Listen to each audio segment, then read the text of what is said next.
بھٹی صاحب کے بارے میں. اور بھٹی صاحب کے بارے میں انہوں نے ایسا کیوں بولا ہے, اس کی ریزن یہ ہے کہ ان کا یہ کہنا ہے, مبینہ طور پہ الزام ہے کہ بھٹی صاحب کو لانچ کیا گیا تھا نواز شریف کے دور میں, اور جنرل فیض حمید نے ان کو لانچ کیا تھا کیونکہ وہ چاہتے تھے کہ وہ جیو کی اسکرین کے اوپر بیٹھ کر نواز شریف کے خلاف جو ہے وہ ہرزہ سرائی کریں اور بکیں. اور بتایا یہ جاتا ہے کہ اصل میں آپ کو پتہ ہے کہ کل والے ویڈیو کے اندر میں نے آپ کو ایک کلپ دکھایا تھا جس میں ایک ٹاک شو کے دوران جو ہے وہ جو عظمیٰ بخاری ہیں ان کی کافی جھڑپ ہو گئی تھی بھٹی صاحب کے ساتھ. اور صرف بھٹی صاحب کے ساتھ ان کی جھڑپ نہیں ہوئی تھی بلکہ حفیظ اللہ نیازی جو ہیں ان کے ساتھ بھی جھڑپ ہوئی تھی. دراصل معاملہ یہاں سے شروع ہوا تھا, اگر آپ نے وہ کلپ نہیں دیکھا تو آپ کو بتا دوں کہ بھٹی صاحب جو ہیں وہ لانتیں بھیج رہے تھے جمہوریت کے اوپر. تو جب انہوں نے جمہوریت کے اوپر لانت بھیجی تو حفیظ اللہ نیازی جو ہیں وہ بھی ان کے پیچھے پڑ گئے, اور عظمیٰ بخاری جو ہیں انہوں نے بھی اچھی خاصی ان کی پھینٹی اور چترول لگائی. اور وہاں پر پھر جو عظمیٰ بخاری ہیں انہوں نے یہ تانا دیا کس کو, بھٹی صاحب کو, کہ آپ تو ایک ویٹر تھے, آپ تو ایک بیرے تھے ایک ہوٹل کے اندر جہاں سے آپ کو فیض صاحب نے نکالا اور آپ کو ہرزہ سرائی کے لیے اور بولنے کے لیے اور یہ سب کچھ کرنے کے لیے جو ہے نون لیگ کے خلاف بولنے کے لیے آپ کو لانچ کیا گیا. تو اس کے اوپر جو ہے کافی ان کی مطلب جسے کہتے ہیں نا سبکی بھی ہوئی, شاید پتہ نہیں انہوں نے محسوس کی کہ نہیں کی. تو حفیظ اللہ نیازی کے 2 کلپس ہیں, آپ کو سنوانا چاہتی ہوں, ہیو اے لک. کہ شاید بھٹی صاحب جو ہیں جن کو ہمیشہ ہم کہتے ہیں کہ جی ہم تو مذاق میں جب بھی ہوتے ہیں تو کہتے ہیں اسکرپٹ لے کے آپ پڑھتے ہو. اب ظاہر ہے کہ جس طریقے سے کسی بڑے بیک گراؤنڈ کے بغیر ان کو ٹی وی پہ انسٹال کیا گیا جبکہ نواز شریف صاحب کی حکومت تھی, تو اس کا مطلب یہ ہے کہ نواز شریف صاحب کی حکومت میں ان کے خلاف جو کام کرنے والے صحافی ہیں ان کو جیو میں پلانٹ کیا گیا. اس کے بعد حسن صاحب کا اپنا ہمیشہ پوائنٹ آف ویو ہے, وہ بڑا سخت خلاف بولتے تھے. میڈیا کے اندر اتنا یہ بددیانت لوگ ہیں جو کہ اس چیز کو جیو کے خلاف یا اپنے حق میں استعمال کر رہے ہیں. میں جانتا بھی ہوں پوری جس وقت جو ہمارا میڈیا جس طریقے سے آپریٹ کر رہا ہے تو میں اس کا عینی شاہد ہوں. پہلی بات یہ ہے کہ جی اس میں 2 رائے نہیں ہے کہ بھٹی صاحب جو ہے ان کو جس طریقے سے جب انسٹال کیا گیا یا جیو میں لایا گیا تو جیو میں اس لیے نہیں لایا گیا تھا کہ بھٹی صاحب کوئی میڈیا کے اندر کوئی نام پیدا کر چکے تھے. اچھا, چنانچہ میرا گریوینس اب جیسے میں نے کہا عمران سے نہیں ہے, میرا گریوینس ہوا ہے کہ جو یہ کام کرتے ہیں. بھٹی صاحب نے فرمایا نا کہ مجھے کہیں دباؤ نہیں دیا گیا, یہی بات جیو میں ہم اکٹھے بیٹھے تھے اور بھٹی صاحب نے فرمایا تھا, تو میں نے کہا تھا یہ سہولت مجھے حاصل نہیں ہے. جی تو جناب اب چلتے ہیں ہم اگلی خبر کی طرف. تو اگلی خبر یہ ہے کہ پی ٹی آئی کے سابق ایم پی اے ہیں جی شہاب الدین. اب یہ جو شہاب الدین ہے ان کے گھر پہ جیسے آپ کو پتا آج کل پاکستان کے اندر جو ہے وہ کریک ڈاؤن چل رہا ہے, اسمگلرز اور مافیاز پکڑے جا رہے ہیں, اور اس میں بہت سارے جو ہیں وہ سیاستدان بھی انوالو ہیں جو اسمگلنگ میں بھی انوالو ہیں, جو ڈالر کی اسمگلنگ میں, چینی کی اسمگلنگ میں, گولڈ کی اسمگلنگ میں شامل ہیں. ابھی آپ کو گزشتہ روز بھی میں نے آپ کو بتایا کہ شیخ رشید کے فرنٹ مین پکڑے گئے ہیں, عثمان بزدار کے فرنٹ مین پکڑے گئے ہیں. تو اب فائنلی کیا ہوا کہ پی ٹی آئی کے جو سابق ایم پی ہیں شہاب الدین, ان کے گھر پہ بھی چھاپا مارا گیا. اور جب ان کے گھر پہ چھاپا مارا گیا تو ان کے گھر سے جو پیسے نکلے ہیں وہ مبینہ طور پہ بتائے جا رہے ہیں کہ 39 ارب 16 کروڑ روپے نکلے ہیں. آپ سوچیں کتنا پیسہ نکلا ہے. اور 5-5 ہزار والے نوٹ جو ہیں وہ سارے برآمد ہوئے ہیں. 18 کروڑ کے ٹوٹل جو ہیں 5 ہزار والے نوٹ نکلے ہیں, اور بڑی تعداد جو ہے باقی جو کرنسی کی نکلی ہے وہ ساری ڈالرز کی نکلی ہے. اور ان کی ایک تصویر بھی آپ سکرین پہ دیکھ رہے ہیں جو کہ نیازی صاحب کے ساتھ تھی, یعنی نیازی صاحب سے جا کر ملا کرتے تھے اور ٹکٹ بھی مانگا کرتے تھے. تو افسوس کی بات ہے کہ کس طرح یہ سیاستدان, میں تو کہتی ہوں کسی بھی پارٹی سے ان کا تعلق ہو, چاہے نون لیگ سے ہو, پیپلز پارٹی سے ہو, اگر وہ اسمگلر ہیں, اگر وہ ملک کو نقصان پہنچا رہے ہیں تو ان کو چھوڑنا نہیں چاہیے. بہرحال اب بات کر لیتے ہیں جی لطیف کھوسہ صاحب کی. تو لطیف کھوسہ جو ہیں انہوں نے آپ کو یاد ہوگا کہ کچھ دن پہلے اپنے گھر پہ کچھ فائرنگ کروائی تھی جس میں ایک شخص جو ملوث تھا مبینہ طور پہ جس نے یہ فائرنگ کی تھی وہ پکڑا گیا تھا. اور آپ کو یاد ہوگا کہ اس نے ایک بیان دیا تھا جس میں اس نے کہا تھا کہ لطیف کھوسہ نے مجھے خود سپاری دی تھی اپنے ہی گھر کی کہ میرے گھر پہ آنا ہے, جانی نقصان کوئی نہیں کرنا, مالی نقصان کرنا ہے, فائرنگ کرنی ہے تاکہ جو ہے وہ نیازی صاحب کے لیے اور اپنے لیے جو ہے وہ ایک سمپتھی کریٹ کروا سکیں اور اپنے سیاسی فائدے جو ہیں وہ اٹھا سکیں. اور اس کے بعد آپ کو یاد ہوگا کہ لطیف کھوسہ جو ہیں وہ کچھ عرصے کے لیے خاموش ہو گئے تھے. اب ان کا پھر سے ایک نیا بیان آیا ہے, انہوں نے ایک نیا بیان داغا ہے. وہ کہتے ہیں کہ میرے بیٹے پہ گولی چلائی گئی, میری گاڑی پر گولیوں کی بوچھاڑ کی گئی, کوئی پوچھنے نہیں آیا, صرف عمران خان میری خیریت دریافت کرنے کے لیے میرے گھر پر آئے. تو اس کے لیے میں کھوسہ صاحب کو ایک تجویز دینا چاہوں گی یا ایک مشورہ دینا چاہوں گی کہ نیازی صاحب وہ شخصیت ہیں جو اپنے بیسٹ فرینڈ جس نے ان کے اوپر بڑے بڑے احسانات کیے ہوں وہ ان کو بھی بھول جاتے ہیں. آپ کو یاد نہیں ہے وہ عبد العلیم خان کے ساتھ انہوں نے کیا کیا، جنہوں نے اپنی نہ صرف پلاٹس دیے، نہ صرف پیسہ دیا، نہ صرف ان کے گھر کی گروسریز کروائیں. جب محض اسٹیبلشمنٹ نے کہا کہ ان کو ایک وزیر اعلیٰ بنانا چاہیے تو انہوں نے عثمان بزدار کو بنایا اور عبد العلیم خان کو انہوں نے اریسٹ کروا دیا. آپ کو یاد نہیں ہے محسن بیگ کے ساتھ نیازی صاحب نے کیا سلوک کیا کہ ایف آئی اے کو کہہ کے ان کو پکڑوا دیا. پھر آپ کو یاد نہیں ہے کہ جہانگیر ترین جنہوں نے اتنے احسانات کی اپنا ہیلی کاپٹر تک دیا 55 روپے لیٹر والا، ان کے ساتھ نیازی صاحب نے کیا سلوک کیا. پھر آپ کو یاد نہیں ہے وہ نعیم الحق کے ساتھ کیا سلوک کیا جن کا جنازہ پڑھنے کے لیے نیازی صاحب نہیں گئے. پھر آپ کو یاد نہیں ہے کہ انہوں نے عبد القدیر خان کے ساتھ کیا کیا، جتنا وہ ان کو سپورٹ کرتے تھے ان کے جنازے پہ بھی نہیں گئے. پھر آپ کو یاد نہیں ہے کہ ایدھی صاحب کے جنازے تک میں وہ شریک نہیں ہوئے نیازی صاحب. تو آپ کے گھر پہ فائرنگ ہوئی تو آپ کے گھر افسوس کرنے اس لیے گئے تھے، اس کے پیچھے 2 ریزنز تھیں. پہلی بات یہ کہ آپ نے یہ جو حملہ کروایا تھا یہ پلانٹڈ تھا. دوسری بات یہ ہے کہ کیونکہ وہ آپ کی پلاننگ میں شامل تھے اس لیے وہ آپ کے گھر پہ آئے تھے، کیونکہ ورنہ ڈرامہ کیسے کریٹ ہوتا. اور دوسری بات یہ تھی کہ آپ جو ہیں وہ ان کے سہولت کار تھے، آپ ہی سے تو انہوں نے کیس لڑوانا تھا. اگر آپ کے گھر بھی افسوس نہ کرنے آتے تو کس کے گھر افسوس کرنے کے لیے جاتے. بہرحال آپ کو یہ بھی بتا دوں کہ بلی تھیلے سے باہر آ چکی ہے، اور بلی تھیلے سے کچھ اس طرح سے باہر آئی ہے کہ یہ جو لطیف کھوسا اور اعتزاز احسن ہے، انہوں نے فائنلی زرداری صاحب کو بہت منانے کی کوشش کی کہ آپ جو ہیں الائنس کر لیں. کس کے ساتھ اتحاد کر لیں؟ کس کے ساتھ؟ نیازی کے ساتھ. اس کی وجہ یہ ہے کہ اس وقت اسٹیبلشمنٹ کا جو ٹلٹ ہے، جو ان کا جھکاؤ ہے، وہ پی ایم ایل این کی طرف ہے.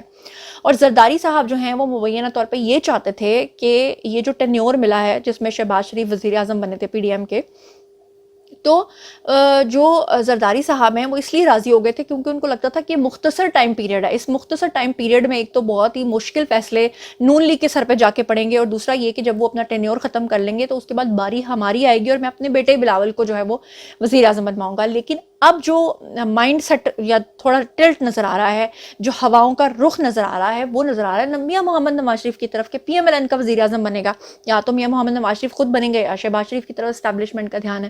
تو اس پہ جو زرداری صاحب ہیں وہ تھوڑے نالا ہیں. اور لیکن زرداری صاحب جو ہیں وہ ظاہری بات ہے ایک بڑے سیاستدان ہیں، زیرک سیاستدان ہیں، تو وہ کھل کے کسی سے پنگا نہیں لے رہے. لیکن جو بلاول ہیں کہیں نہ کہیں لگ رہا ہے کہ آنے والے دنوں میں وہ نیازی صاحب کے ساتھ الائنس کرتے ہوئے نظر آ رہے ہیں، اور اس میں سہولت کاری کے لیے جو آفر کی ہے وہ اعتزاز احسن اور لطیف کھوسا جو ہے وہ کر رہے ہیں. اور اب تو ان کا بیان بھی آ گیا جس میں انہوں نے کہا ہے کہ جی ہم ان کے لیے سہولت کاری کر سکتے ہیں. اب چلتے ہیں جناب جی اس سے اگلی خبر کی طرف. اگلی خبر یہ ہے کہ 2020 کا جو سال ہے اس میں مراد سعید نے 118 ارب روپے کی کرپشن کی، اور ان کا جو میگا سکینڈل ہے ٹرانسپیرنسی انٹرنیشنل کی رپورٹ کے اکارڈنگلی وہ آ چکا ہے. اور اس میں انہوں نے کہا ہے کہ ایچ بی ایل پاکستان کا جو بینک ہے ایچ بی ایل، اس کے ساتھ مل کر انہوں نے 118 ارب روپے کا ٹھیکہ ان کو دینے کے لیے یا پروجیکٹس ان کو دینے کے لیے بدلے میں مراد سعید نے 7 ارب روپے جو ہیں وہ مبینہ طور پہ کرپشن کی مد میں یا رشوت کی مد میں جو ہے وہ ان سے لیے. تو یہ بھی ایک بڑی خبر ہے جو میں نے آپ کے ساتھ کچھ دن پہلے بھی شیئر کی تھی. تو مطلب مراد سعید جب جس دن ہاتھ آ گئے آپ سمجھیے گا کہ مراد سعید کا بہت برا حال ہونے والا ہے، کیونکہ ارشد شریف کا لیپ ٹاپ بھی ان کے پاس ہے اور کچھ اس طرح کے راز ان کے پاس ہیں کہ اگر وہ مل گئے تو سمجھ لیں کہ نیازی صاحب کا رائٹ ہینڈ تو وہ ہیں. جس دن مراد سعید وعدہ معاف گواہ بن گئے یا مراد سعید سامنے آ گئے تو سوچے کیا ہوگا، بھونچال آ جائے گا.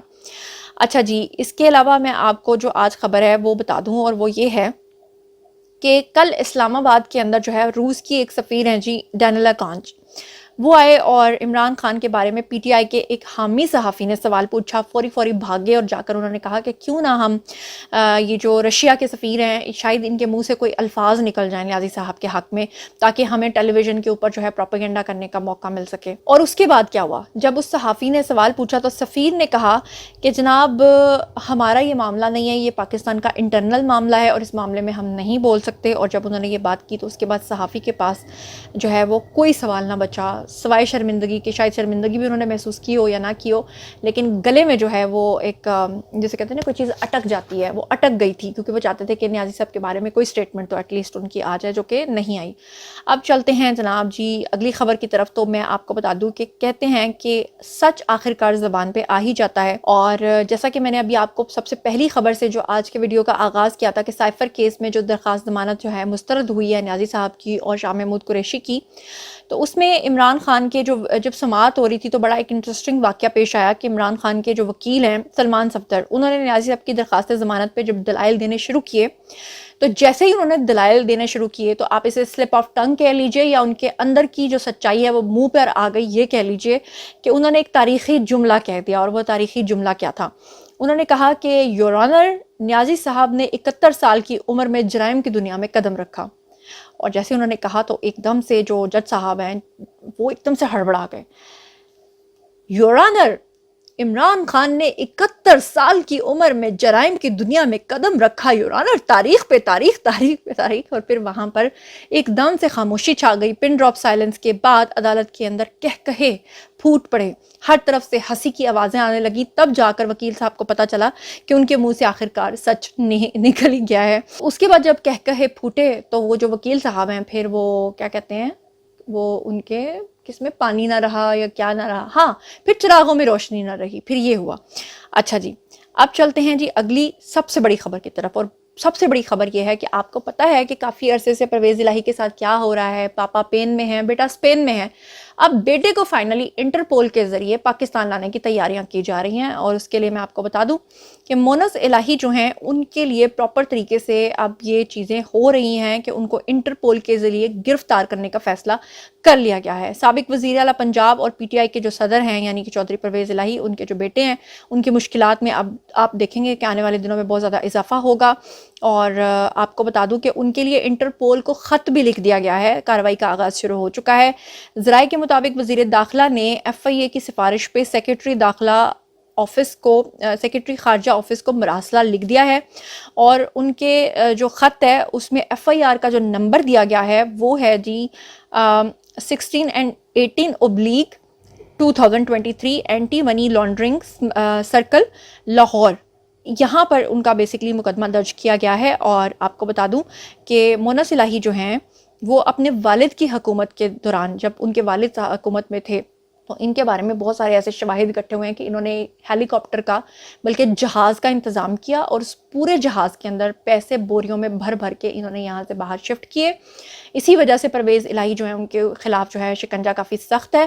آپ کو یاد ہوگا کہ پچھلے دنوں ان کے جو بڑے بھائی ہیں وہ ان کو ملنے کے لیے گئی بھی تھی جیل میں. اس وقت پرویز الہی نے کہا تھا کہ سارے وہ لے گیا، یعنی پیسے تو سارے وہ لے گیا تو ہن مینوں ایتھے جیل واسطے چھڑ گیا. تو اس وقت انہوں نے اپنی بے بسی کا اظہار کیا تھا. تو ان کی اس بے بسی کو اب ختم کرنے کا پلان جو ہے وہ بن چکا ہے. اب چلتے ہیں جی آج کی آخری خبر کی طرف. اور وہ یہ ہے کہ سپریم کورٹ نے تحریک انصاف کی 90 دن کے اندر انتخابات کرانے کی جو آئینی درخواست ہے اس کو واپس کر دیا ہے. رجسٹرار آفس سپریم کورٹ نے پی ٹی آئی کی درخواست اعتراضات لگا کر واپس کی ہے. آپ کو بتاتی چلوں کہ درخواست گزار نے سپریم کورٹ آنے سے پہلے کسی متعلقہ فورم سے رجوع نہیں کیا، یہ اعتراض لگایا ہے سپریم کورٹ نے. دوسرا جو سپریم کورٹ نے اعتراض لگایا وہ یہ ہے کہ صدر مملکت جو ہوتا ہے اس کو آئین کے آرٹیکل 248 کے مطابق درخواست میں فریق نہیں بنایا جا سکتا.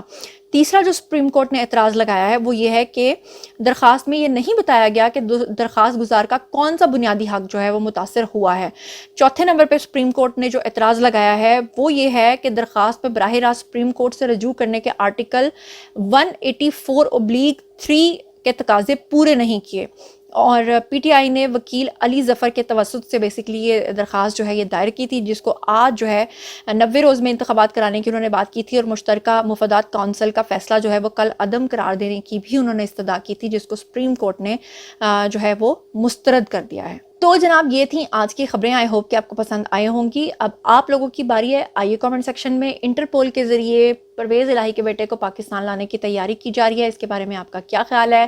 نیازی صاحب کی اور شاہ محمود قریشی کی جو درخواست ضمانت ہے اس کو مسترد کر دیا گیا، اس کے بارے میں آپ کا کیا خیال ہے؟ اور مجھے بتائیے کہ جو سماعت کے دوران ایک سچ منہ سے نکلا نیازی صاحب کے وکیل کے، اس کے بارے میں آپ کا کیا خیال ہے؟ اور مجھے بتائیے کہ روس کے سفیر سے جو پوچھوانے کی کوشش کر رہے ہیں کچھ یوتھیے، وہ ان کا مقصد بھی فلفل نہیں ہو رہا. دنیا میں کوئی بھی اب نیازی صاحب کے حق میں کھڑا ہونے کو تیار نہیں ہے، اس کے بارے میں آپ کا کیا خیال ہے؟ مراد سعید کا 7 ارب روپے کی جو کرپشن کا سکینڈل، میگا سکینڈل سامنے آیا، اس کے بارے میں آپ کا کیا خیال ہے؟ اور جو لطیف کھوسا نے کہا ہے کہ صرف نیازی صاحب میرے گھر میں پتہ لینے کے لیے آئے تھے، اور اس کے بارے میں جو میں نے آپ کے سامنے دلیل پیش کیا، اس کے بارے میں آپ کا کیا خیال ہے؟ اسمگلرز اور مافیاز کا تعلق پی ٹی آئی کی جماعت سے نکل رہا ہے اور ان کے گھروں سے جو کیش برآمد ہو رہا ہے اس کے بارے میں آپ کا کیا خیال ہے؟ اور حفیظ اللہ نیازی نے بھٹی صاحب کے بارے میں جو کچھ کہا ہے اس کے بارے میں آپ کا کیا خیال ہے، اور مستونگ میں جو واقعہ پیش آیا ہے اور جس طرح سے پاکستان کو ڈیسٹیبلائز کرنے کی یہ تمام کوشش ہو رہی ہیں، اس کے بارے میں آپ کا کیا خیال ہے؟ ان تمام خبروں کے بارے میں آپ جو کچھ بھی سوچتے سمجھتے ہیں آئیے کامنٹ سیکشن میں شیئر کیجیے، پرسنلی جواب دوں گی۔ مزید خبریں، ولاگز، انٹرویوز اور سیاسی تجزیے جاننے کے لیے میرے ساتھ کنیکٹڈ رہنا ہرگز مت بھولیے گا۔ چینل کو سبسکرائب کر لیجیے گا۔ اپنا بہت خیال رکھیے گا۔ اللہ نے کے بان۔